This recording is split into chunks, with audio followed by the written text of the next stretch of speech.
Chul Branding, and I'm from South Sudan. The majority of y'all are from America. Because I am from South Sudan, should you guys be afraid of me?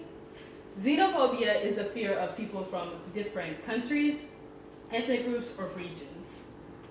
Throughout history, xenophobia has been one of the leading causes of discrimination, racism, and genocide. Today, my goal is to inform my audience about the results of xenophobia. In America alone, anti-discrimination laws have been passed federally and locally. The Civil Rights Act of 1964 prohibited discrimination due to race. But why do we still discriminate? Because of fear. According to psychologist Tony Greenwood, discrimination in the United States is not intended to cause harm to people different from us, but to cause favoritism to people who are similar than us. This concept of favoritism is what arises exclusion of individuals from activities. In his research, he found that commonalities between in-groups is what drives favoritism, which generates hostility between out-groups. The creation of a hostile environment is what is the root of discrimination.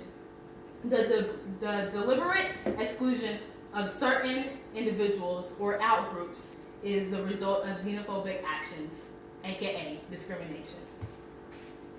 By definition, there is only one race, the human race. But around 18th century, colonials termed the worldview race as a social reality. Because of the new ideology, racism soon evolved.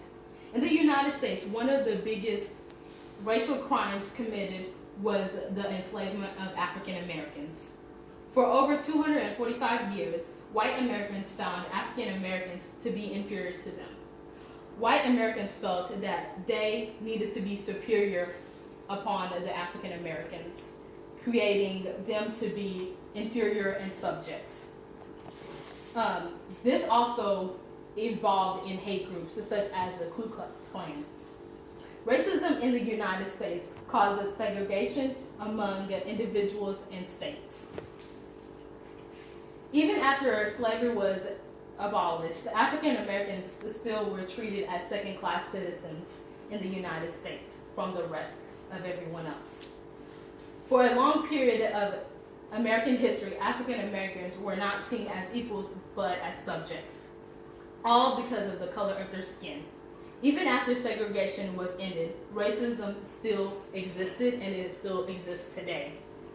Racism has resulted in prejudice, judgments against individuals. It has also resulted in negative stereotypes. Racism is the exact feedback of xenophobia. Should racism be the result of our fears? Over the course of history, genocide has resulted in violent crimes committed against certain groups, just because of the expression of their religion, ethnic groups, or affiliations. One of the largest scales of genocide was the Holocaust in Germany. In 1933, Nazi Germany, led by Adolf Hitler, implicated the killing of Jews in Germany in the goal of ethnic cleansing in Germany. 6 million Jews and 5 million Slavs, Romas, disabled, Jehovah's Witnesses, and homosexuals were killed during the Holocaust. Nothing but genocide, xenophobic fear can explain the large massacre. During the Holocaust, people were targeted and hunted as a result of negative propaganda against them. Hitler led the large-scale genocide because he instilled fear in the Germans, making them believe that they were superior to the Jews. Fear has taken so many lives for the ethnic cleansing, but no, that's a complete wipeout. Now, I'm no politician, but I believe in human rights, and it is the job of the states to protect those rights. There should be no need for xenophobia to occur, but it does because of fear. Xenophobia instills fear in individuals, causing them to act upon discrimination, racism, and if the fear is great, genocide. In our growing world of the fast connection, there should be no reason to be closed-minded. When our minds are closed, we shun people, build barriers, and become isolated from the rest of the world. At this point, one can only tolerate the people in their in-group.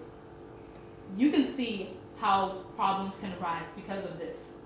My fellow Americans, I ask you, please open your minds up and be mindful of the uncertain.